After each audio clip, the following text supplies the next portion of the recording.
This is a very informal type of a conference, so there is no formality. Speak your language, and if you fail to construct anything improperly, never mind. This is a family, little extended, but this is a family, don't worry. So I want to introduce my young three students. They are basically UG students from Renaissance. Tejas, he's an undergrad student, and Yashasvi and Pranjali. Pranjali, she's a little injured, but she's the finest, I've seen, finest Kathak dancer. And Meera and Pranjali has a common passion for dancing. Right? And Tejas has some wonderful quality, but he don't dance. But he can do so many things, and he is my very proud student. The same with the Yashasvi.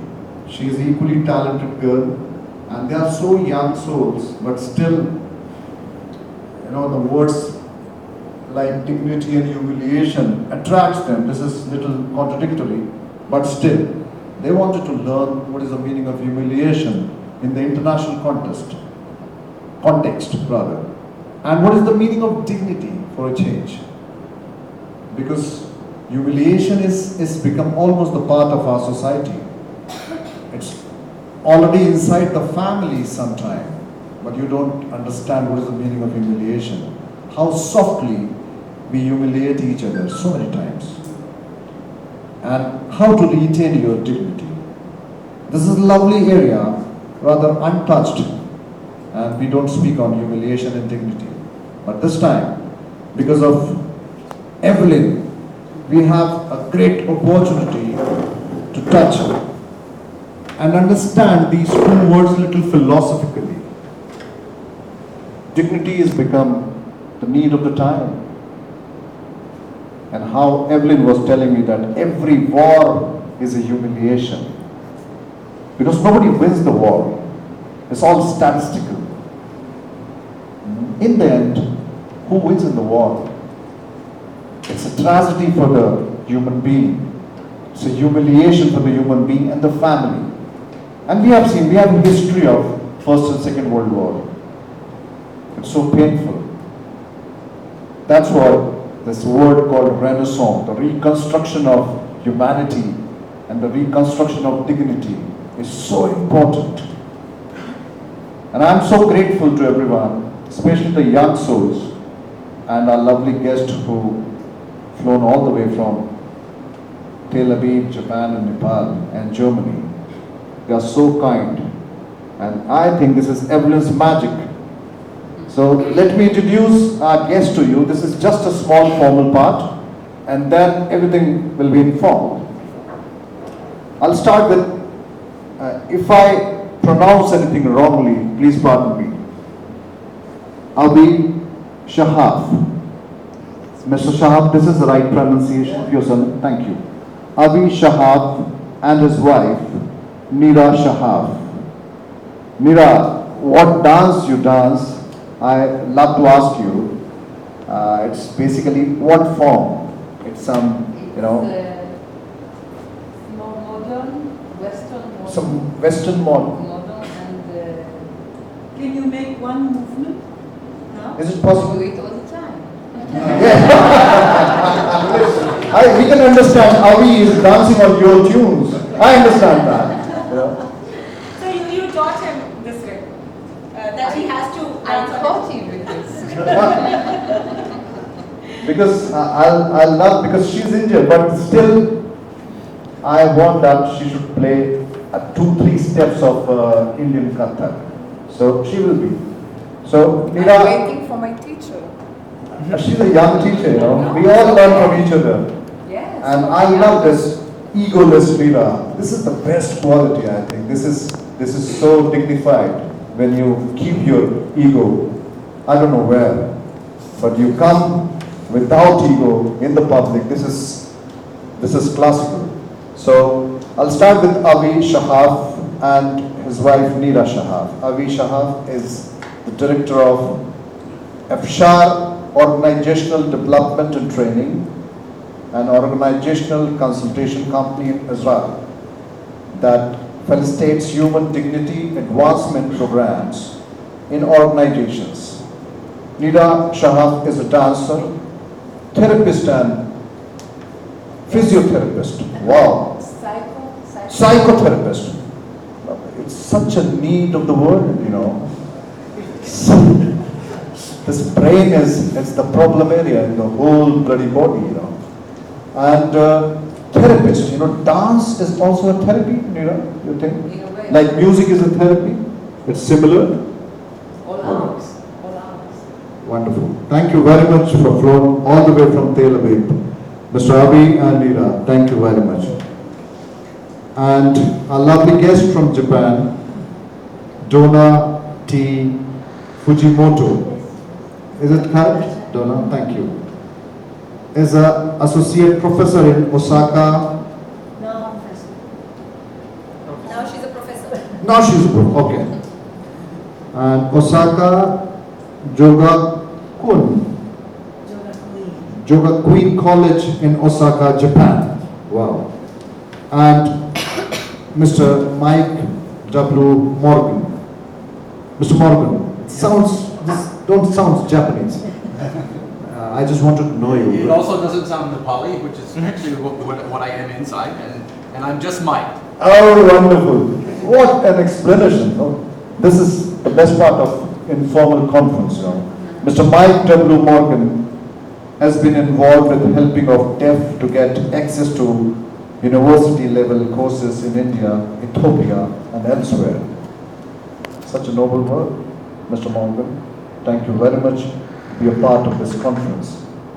I wanted to show my gratitude to you and your wife. Thank you very much. Chandra Prasad Shivakoti, a human rights lawyer from Nepal, and his young daughter Mamta Shivakoti, a law student in her final year in Kathmandu School of Law. Wow. I'm so glad that Nepal is, I don't treat Nepal as a different country, it's a part of the family. But still, you know, coming from Kathmandu to Indore needs a lot of will. And you have shown that. And a young student, or BLLB student hopefully, and this is your final year, dear? Yeah, my final. So you're a would-be lawyer. Would be lawyer, yes. So what area attracts you when you practice law? Well, I've taken constitutional law as my major for now, All right. but I'm more interested in public international law. I aim to become an officer for my government in the foreign secretary department. All right, so it's not impossible to enter in the Ministry of External Affairs of Nepalese government, and you wanted to be a part of foreign ministry. Yeah, it's difficult, but it's not impossible. Yeah, exactly. So one fine day you're fighting in Hague for the international issues. Sorry? Okay, that is a part. Yeah, Hague in Netherlands. You understand. Yeah, that is a part. So all the best to you, my dear. Mamta and Mr. Chandra Prasad Shivakoti. Thank you for coming here. Professor Dr. Anup Swarup. All right, let me introduce my lovely fraternity who is sitting here. Dr. Rajesh Dikshit. He is a principal of Renaissance College of Commerce and Management. Originally a poet, but he keeps his poetic personality little aloof and away from when he administrates things. Otherwise, this is a mismatch. A principal who is an administrator, a doctor who completed his PhD, and dealing with all young students with so many chemical imbalances, you know, the terrible teens. And the poetic part, because he writes so well. He's a prose writer, he writes poetry, and sometimes you can see his poetic personality, but sometimes it's not easy to see his poetic personality all the time. So welcome to this conference, and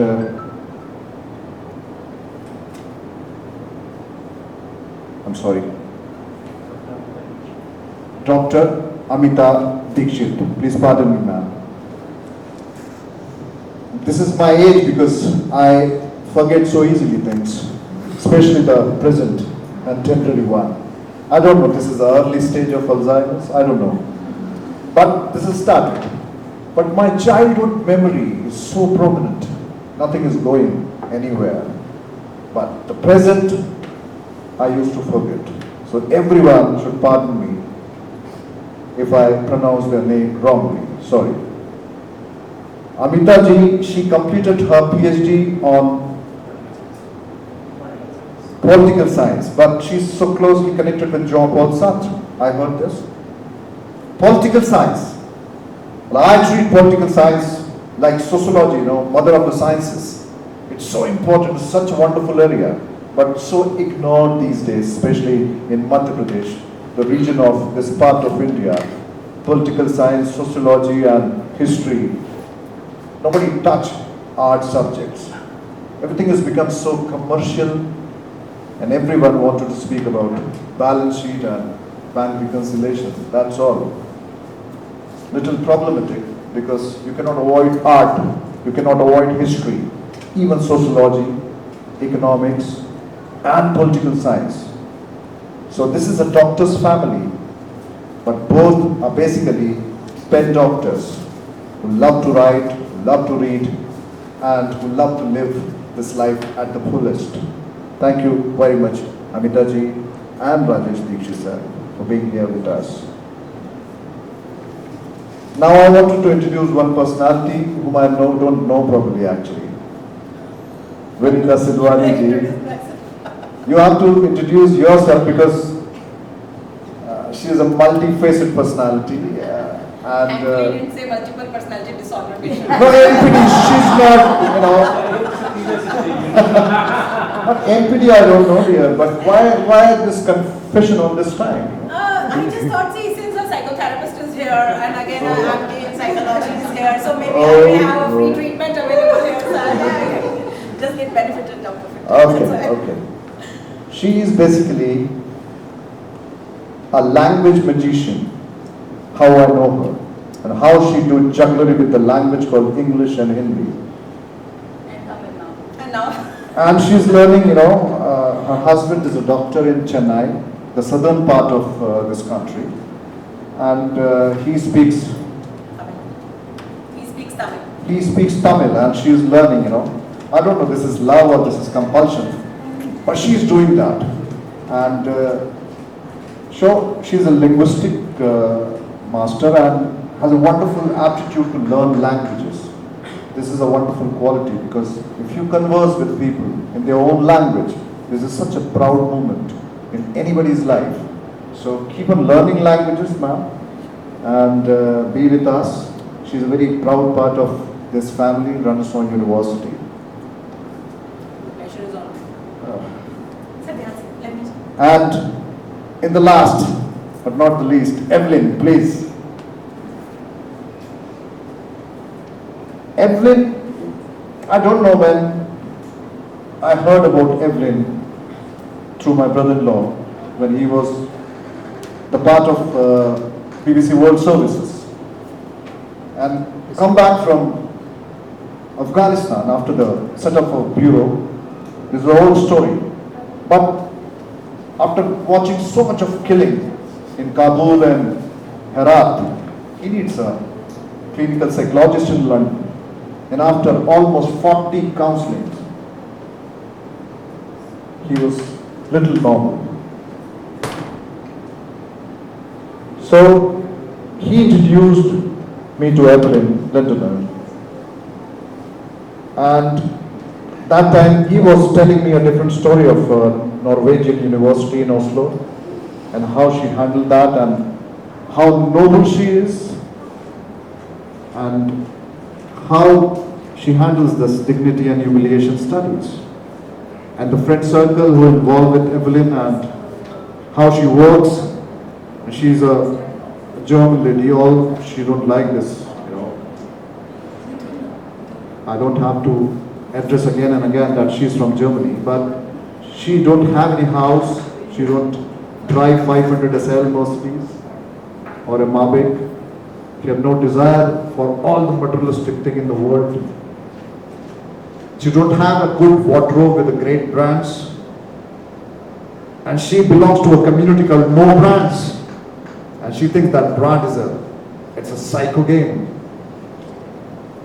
A little Western, but spread in the subcontinent like a cancer, like dead cells. So Evelyn is a completely different lady, and she don't look from this planet. I'm not stamping her as an alien, but I have not seen such human beings from a long time.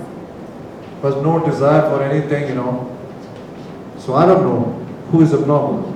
We all are Evelyn, but she is like this. And I think in the last 15 days, I have never seen a mood swing. A syndrome called mood swing. And today Evelyn is not happy. Next day she is more than happy. I have not seen that. Such a balanced mental strength I have seen in last 15 days. I think 15 days is a long stay. And I was talking about Silesia and little Second World War and the European disaster, and how Silesian people are absorbed by the Russians and the Czechoslovakia, Germany, Poland, and how she crossed the painful journey of the wartime. She don't have a pleasant childhood. Even the teenage was so painful. So when she crossed these painful ways, and she is still distributing happiness. So this is just an extension of Charles Chaplin, I remember Hitler and Charles Chaplin have a very painful childhood. Very painful childhood. But Hitler was painful till he dies. And Charles Chaplin converts his pain into happiness and joy for the world. She is an extension of Charles Chaplin. She is a lovely lady, and I'm so fortunate. She flown all the way from Germany to India to Indore in the end, and enlightening us. This was the first, little formal introduction. Lady, please come. Menka Soni, I forget people so easily. Please. Menka is a part of Renaissance University, and she is taking care of 6 colleges admission, counseling for the young souls who are confused what to do in life. And I think this is a normal state for them. If they are not confused, they need a doctor. So teenagers are same everywhere in the world.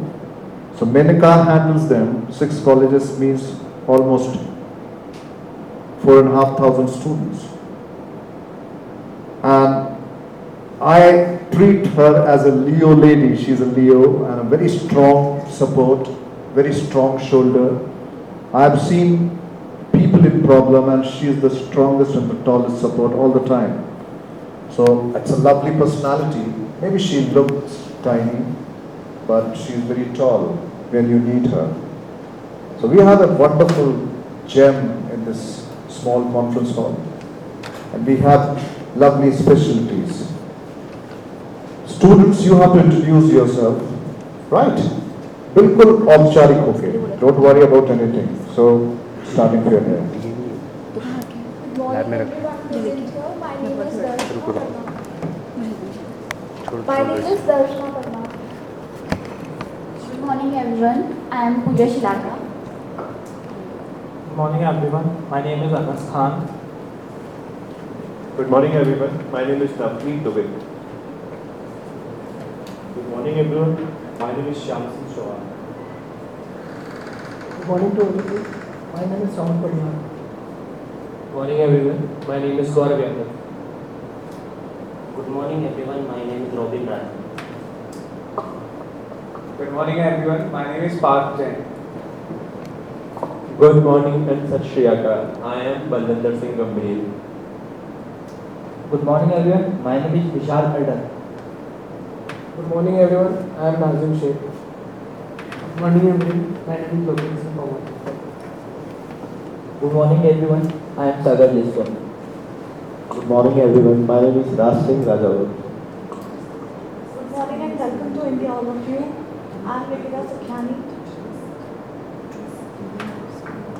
Good morning everyone, I am Shila Rose. Good morning everyone, I am Kushal everyone.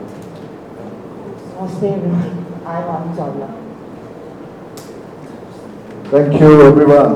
And if you have any curiosity about Mr. Gambhir with a lovely green turban, so he'll explain you the Sikhism and the rituals and why a turban is such an integral and important part of his religion. So he's an open boy, and you can ask questions, you can shoot questions rather. How are we going to and Mr. Morgan? So, Evelyn, it's your turn, my dear. I've just started this. It's a lovely conference and a lovely lady like you. Thank you, thank you, thank you. Thank you so much that you have come here, that we are together this morning here. I have no words to thank you. I'm very, very touched. Just to see you in this room is